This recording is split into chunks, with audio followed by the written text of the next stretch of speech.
Mapalad po tayo ngayong umaga dahil ang makakasama natin ay kasamaan po natin dati bilang reporter, no? Sa MPD po yung bit niyan.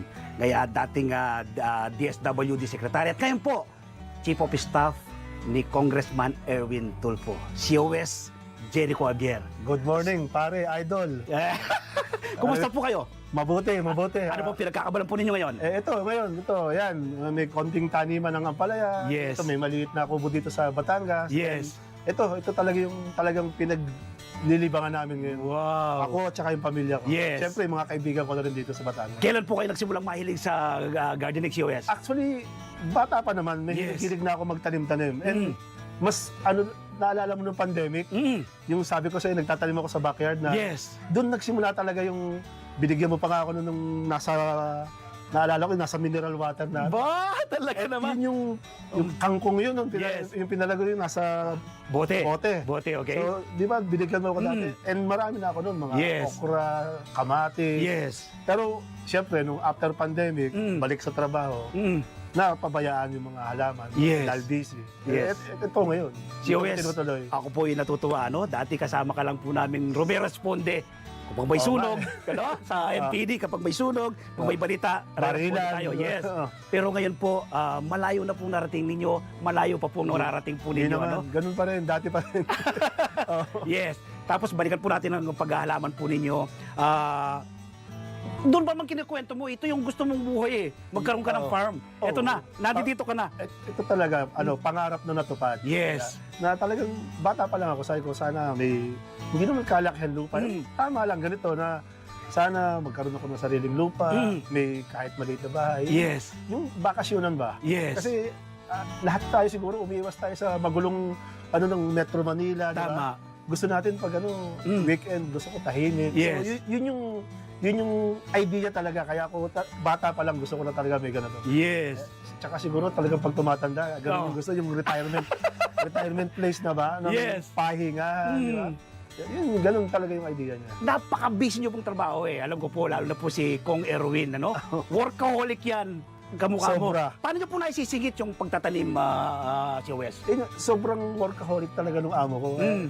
Sa akin kasi talagang kaya ko pinipilit isingit kasi libangan. Yes. Gusto ko talaga yung, sa akin kasi aliw na aliw ako yung Yes. makita ko yung tumutubo yung mga, may bunga yung mga tanim ko, Yes. yung namumulaklak yung tanim mo. Mm. Ang sarap nun eh, yung gano'n Yes. na libangan talaga siya eh. So, talagang pinipilit ko na kapag walang ginagawa, dito lang ako.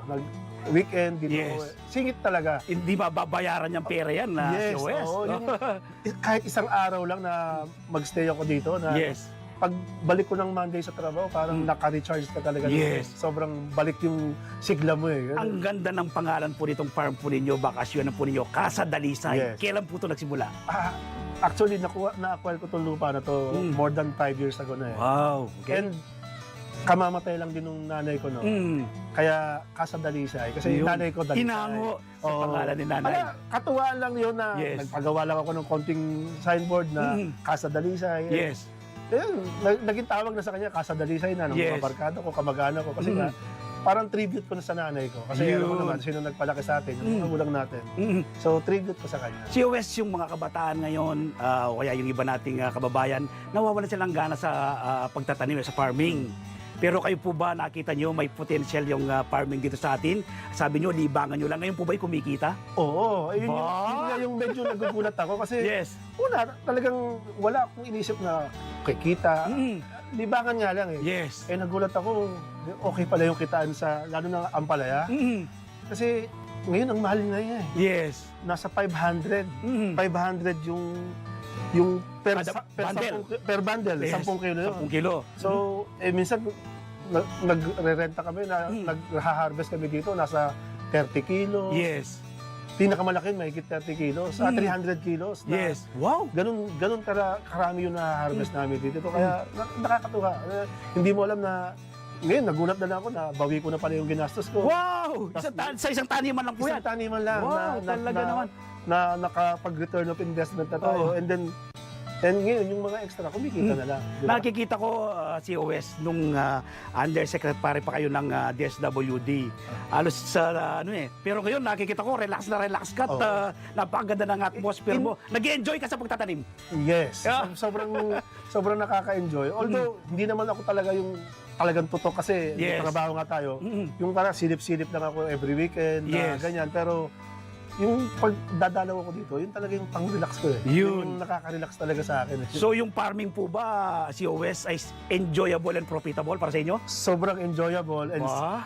hindi pa ganun ka-profitable pero Yes. kumikita na eh. Yes. Kumbaga, hindi ko naman ine-expect talaga yung kita dito. Mm. Pero nagugulat ako na may kita pala. Yes. Yung doon ako nagugulat eh. Mm. Si OS, kapag nagsisimula ka pa lang into farming, may mga struggle tayong kinakarap. Ikaw ba ano bang struggle nung pong kinaharap nung mag-start kayo at paano nyo po ito sinulusyonan? Magagaling yung tao ko dito eh. Yun. Magagaling yung mga... Magaling kasi yung ano boss eh. Oo, Ah? magaling yung ano. At saka, yun, mga minimal lang yung uulanin, may Oh. dadaang bagyo. Yes. And good thing yung huling nagdaan. Yes. Mukhang matibay, hindi kami naapektuhan dito eh. Ganda. Oo. Alright. Yun lang, yung basically, wala pa naman kami yung talagang malaking naging problema pa dito. Mm. Although kasi bago pa lang din. Yes. Siguro, in the future, baka tignan natin. Pero Yes. sa ngayon, wala pa naman kami sobrang malaki. Yun lang, may mga napepeste, may mga gano'n. Pero nasusolusyon na naman agad. Nakita ko na po itong lugar niyo ito itong Casa de Lisa. Una na po akong pumunta. Dati alas wala pong mga tanim. Pero ngayon, Oo. napakarami na. Yun nga. Ano pa pong development ang pinaplano nito si Kasi OS? nga, ang plano ko talaga, unti-unti lang. Kasi Unti-unti. ayaw ko naman na bigla na, Yes. kasi magastos rin. Yes. Pero ngayon, kasi may kausap kasi ako na kaibigan ko, si Jonathan So. Yes. Oo, siya yung sa Siomai King. Mm. Binanggit niya sa akin, nalaman niya kasi na may tanim-tanim ako dito. Sabi niya sa akin, Yes. pare, Mm. magtanim ka ng mga sili. Ako nang Sili? bahalang kumuha. Naku, dati 1,000 kilo niyan ah. Oo, yun Okay. nga, kasi sigurado raw nakukunin niya kahit gaano karami. Kasi yung sa Siomai King, yung mga chili sauce Mm. na ginagawa, Mm. kumukuha daw talaga siya ng marami. So, Aba. ngayon, yun yung i-develop namin na sunod na tanim namin is yung mga sili naman. Ba, So, talaga naman. susubukan ko naman mag-ano ng sili naman after nitong mga ampalaya. Si OS na tuwa ko doon sa mong unti-unti Oo. Ganito yun no? Unti-unti mo Oo. papalago. No? Yun yung mas magandang tingnan eh. Yes. Yung kita mo pa konti-konti. Dati talaga tama ka. Yes. Wala kang makikitang tanim dito. Pero ngayon, unti-unti talaga. Mm. Kung ano-anong maisip, Oo. yan, dadagdagan. Bunga ng pagsisikap yan si OS. Parang ikaw yung buhay mo. Yan. No? Siguro. Gano'n na. Ano lang, sipag, tiyaga. Di ba? Yes. Parang ikaw, di ba? Oo. Nagsimula tayo sa pangkaraniwang mamamahayag. Yes. Ngayon, Mm. kita mo, hindi mo magkakasama pala tayo ngayon dito. di ba? Yes, so nga, nagkasama sa panulat dati. Ito, dati kang nagsusulat, Oo. nag-i-interview ka, ngayon ang po kayo yung in-interview ko. Kaya nga hindi ako sanay. Hindi ako sanay na ako yung nandito eh. Yes, ano pong benepisyo pa ang nakukuha po ninyo sa pagtatanim si OS? Yun, siyempre, yung sa akin talaga, yung ano ko, yung libangan talaga. Yes. Yung talaga yung unang-una. Tapos yung nakakatulong ka rin. Kasi kahit paano kasi may kinukuha kang empleyado rito. Yes. May natutulungan kang mga tao dito na, Yes. na kahit paano nakakapagbigay ka ng tulong. At siyempre, ang dami kong natututunan eh sa Yes. pagtatanim. Mm. Yung mga farm to market. Yes na, po. Na, sipin mo, sumasama ako dati na mismong mag-aalo kami, dala-dala ko yung sasakyan ko, iaano Yes. namin sa palengke yung mga paninda namin. Ang sarap ng pakiramdam pag sarili mong tanim, ikaw Yes. yung nagbenta. Tama. Ang sarap ng pakiramdam ng gano'n na... Ako si OS ko sinasabi, food security starts at home, Kayo dito po, alam ko ito na rin ang bonding ninyong pamilya kapag nandito. Yung mga bata po, natutulungan na rin yung magtanim? Actually, sa totoo lang, Yes. yan ang hindi ko mabigyan ng influensya. Hindi yung sa- masyadong nilang hiling. Hindi talaga sila, alam mo na, pag bata, metro, Yes. mga gusto nila sa mga sa lungsod lang, sa mga ano, pero minsan, dumadalo sila dito and natutuwa sila, papicture-picture lang. Yes. Sa Ampalaya, Yes. yung ganun lang. Pero unti-unti, sabi ko nga lagi, unti-unti na, minsan na-influensya ko rin. Yes. Minsan, dumadalas rin naman yung sama nila dito sa akin. Yun. So, bonding na ng pamilya. Oo. Si OS, itong pamamaraan po ninyo ngayon ay conventional. Pag sinabi pong conventional sa lupa, no? I understand, yung mga unang post mo nakita ko, mga natural yung pataba na nilalagay po ninyo. Yes, oo. From conventional po, plano po ba ninyong mag-shift or magdagdag into hydroponics method of farming? Actually, pinag-aaralan ko yan. Wow. Gusto ko talagang pinapanood ko yung mga post mo. Nakikita ko sige parang magandang simulan yung gano'n. Ayun nga lang, siyempre, gusto ko munang paglaanan ng oras. Mukhang matagal din yung oras eh. Yes. Tingnan ko eh. Mm. Parang kailangan mong tutukan eh. Pero honestly, kung tingin ko kung magkakaoras ako, Yes. isa yan sa mga gustong-gusto kong gawin din eh. Wow. Kasi napakaganda eh. Kung napaka, Yes. at saka nakakalibang rin. Masarap Nakakalibang- pag-aralan eh. Nakakalibang talaga. No? Sa ganun po nabanggitin nyo si West nasa more or less 1.7 na square meter ito pong Casa Dalisay, no? May manok ka na rin dito ng alaga eh, ano? Meron ka ng Green fruit yan. bearing trees, ano? Tapos ito, meron kang green leafy vegetables. Ano ba bang sa hinaharap? Kanina binanggit mo, mayroon ka pang plano rito. Paano po papapalawak ito? Eh nga, yung plano ko dito, ampalaya, kasi sinasadya sa akin ng mga tao ko na after ampalaya, pwede raw magsitaw o pipino. Yes. Parang intercrop ka. Yes, Iba-iba. papalitan. And Iba-iba. then, bukod doon, may bakante pa kasi lote doon, doon ko ilalagay yung sili. Ba? So, unti-unti, ganun, kung anong maisip, kung anong pwede. Yes. Kasi, yun nga, magaling yung mga tao ko dito. Yes. Sila yung nagsasuggest na ito yung ganitong panahon, ito yung mahal, ibenta. So, pag mahal yung sili, Yes. pag mahal yung pipino, Yes.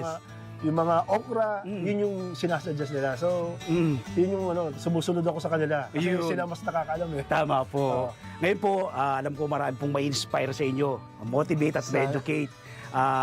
Ano pong pwede nating ibigay na tips sa mga nanonood po sa atin ngayon na si West na balak pong mag-shift into farming? Ako, sa akin, siguro sundin nila yung kung ano yung gusto nila. Kasi Yes. pag Yung passion mo po, yung no? passion mo, kasi ako talaga, bata pa lang, pangarap ko to na magkaroon ako ng ganito eh. So, kaya sinusunod ko lang. Yes. At saka, siguro sa akin, yung isang payo ko, hindi mo kailangan biglayin. Yes. Kasi, makukuha mo naman itong dahan-dahan. Unti-unti. Magsimula, ito nga lang yung, nagulat na ako, ito lang yung 500 square meter na una kong na-acquire. Pero, nung nataon na bakante to, pinsan ko rin kasi may-ari. Sabi ko, sige, taniman ko ng okra yan. Yes. Di ba? So, unti-unti, wag nilang biglayin. Kasi Yes. yun yung baka kasi hindi naman natin alam na pag unang sabak mo, kikita agad yan or ano. At saka, yun pa isa, Yes. wag mong anuhin yung kita. Oo. Ako hindi ko inaano yung... Tama. Kasi Huwag mo libangan kukwentahin to eh. kagad yun, di ba? Libangan to, bakit mo Darating. isipin yung kita? Nagugulat ako, dumarating naman yung kita. So, Oo. bakit mo isipin yung kita? Di ba? Kung bibigyan po kayong pagkakataon, yung pong nalalaman po ninyo sa pagtatanim, willing po ba kayong mag-share sa iba nito? Oo naman. Wow. Kasi, unang-una, sa totoo lang, hanggang ngayon, nag-aaral pa rin lang ako. Yes, continuous learning yan eh. Talagang tuloy-tuloy ng Kasi, Yeah. yun nga, again, yung ulitin ko yung mga tao ko dito na kasama ko sa pagtatanim. Yes. Sila talaga yung nagtuturo sa akin, sila nakakaalam. Kaya ako talaga, minsan nanonood nga lang ako sa kanila eh. Kasi, pero habang nanonood ka, ang dami mong natututunan. Yes. Ang dami mong, Totoo yan. ang dami mong nalalaman sa kanila. Ganon ang buhay eh. Pati sa paghahalaman, try and try, di po ba? Oo. If you fail, you learn. Oo. If you succeed, you earn. Nag-e-earn ka na ngayon. Hindi pa naman malaki. Yes. Pero nakakatuwa lang kasi Opo. hindi mo in-expect eh. Kumbaga, sabi ko nga kanina pa paulit-ulit na Yes. libangan lang to. Pero hindi ko alam na lumalaki na pala. Yes, palagay ko si Wes, yung mga kapitbahay mo rito, sabi mo nga yung iba dyan, yung mga kamag-anak natin, kapag gumarbest yan, talagay ko, pinabibigay mo sa mga kapitbahay mo dun sa... Yun naman, hindi nawawala na bukod sa sariling pangbenta, kung sino mahingi, kahit sino, Yes. kuha lang dyan. Kasi magandang ipamigay yung ampalaya kasi Yes. yung ampalaya kasi isa, dalawa, tatlo lang. Pwede na pang ulam siya, no? Hindi na, hindi naman kakain ng marami yung mga tao ng Yes. mga 1 kilong ampalaya. Hindi nila, kaya okay lang ipamigay din. Yes. And tsaka nakakatuwa kasi siguro nakakatulong ka pa sa health nila kasi ampalaya napaka-healthy, alam naman natin. Tama. Diba? Ano yan, kapag mataas ang blood sugar mo, may diabetes ka, Tama. kain ka ng ampalaya. Yan. Kahit yung mga anak ko, yun Yes. yung isang natutunan nila. Ayun. Kumakain na rin sila ng Hindi sila ampalaya masyado ngayon. kumakain ng gulay dati. Gustong-gusto nila yung ginisa lang, yung may itlog lang. Ayun. Ay tapos yung mga manok ko nangingitlog rin. Kaya Ba, talaga naman gisa- dito na lahat. Dito na, itlog, tsaka yung gisa na ano. Yes. Dito na rin. From garden to table. Si Wes, panguling tanong ko po, Yes. bago mo ko i-tour sa inyong mga napakagandang garden. Alam ko maraming nanonood sa kapwa natin mamamahayag dati, no? Kasamaan sa gobyerno, mga OFW, ikayatin po ninyo sila na magtanim din, subukan din po nila pagtatanim, binibigyan po sa pagkakataon. Okay. Maraming salamat, paring Mer. Kung sa mga kasamahan natin na gusto yung ganitong linya, yung pagtatanim, sa akin, ito talaga yung pinakamagandang libangan sa lahat. Kasi Yes. bukod sa naaaliw ka, nalilibang ka, nagiging healthy ka kasi Yes. yung lakad-lakad. Yes, oh. Yun yung maganda, yung Oo. bawat lakad mo, bawat nakakalibang talaga. And ito yung pinakamagandang libangan kasi hindi mo alam kumikita ka na pala. Yes. So yun yung pinakamaganda sa lahat eh. Mm. Yung nalilibang ka, naaliw ka, lumilipas yung oras mo, pero Yes. may pinagkakakitaan ka pa rin. Mm. And ito, sa akin, yung pagtatalim tingin ko, ito yung pinakamagandang retirement mo eh. Yes. Na pagtapos ka na sa trabaho mo, pag nag-retire ka, kahit matanda ka na, Yes. i-maintain mo lang yung mga taniman mo. Yes. Tuloy-tuloy na nakikita mo. And patuloy yung paglilibang mo. And Yes. tingin ko, isa to sa nakakabata sa atin eh. Yes. Yung tayong tumatanda na, di ba? Oo. Na, parang babata ka pag ano eh. Yes. Ako dito pag nandito ako sa ano, parang additional lakas, Yes. additional sigla pagpasok mo sa trabaho sa Monday, pag galing ka dito. So, Relax ano lahat. talaga, Tanggal lahat. pinakamagandang relaxation, pagtatanim, Yes. yung farming Yes. talaga. At saka isa pa doon na si Owes, nakakatulong ka para i-preserve yung ating inang kalikasan. Correct. Dahil Oo, mga halaman yun na pa. tinatanim mo, naglalabas ng oxygen dyan. Correct. And Yes. yun nga, yun pa, malaking tulong sa kalikasan, and healthy, Yes. yung lahat Yes. ng Andyan benepisyo. na lahat. Makikita mo sa farming, wala akong makitang negative side eh. Na talagang, kung talagang libangan lang yung habol mo. Yes. Okay, initially, si Owes Jericho. Maraming salamat po Opo, sa ano? pagkakataon. Opo.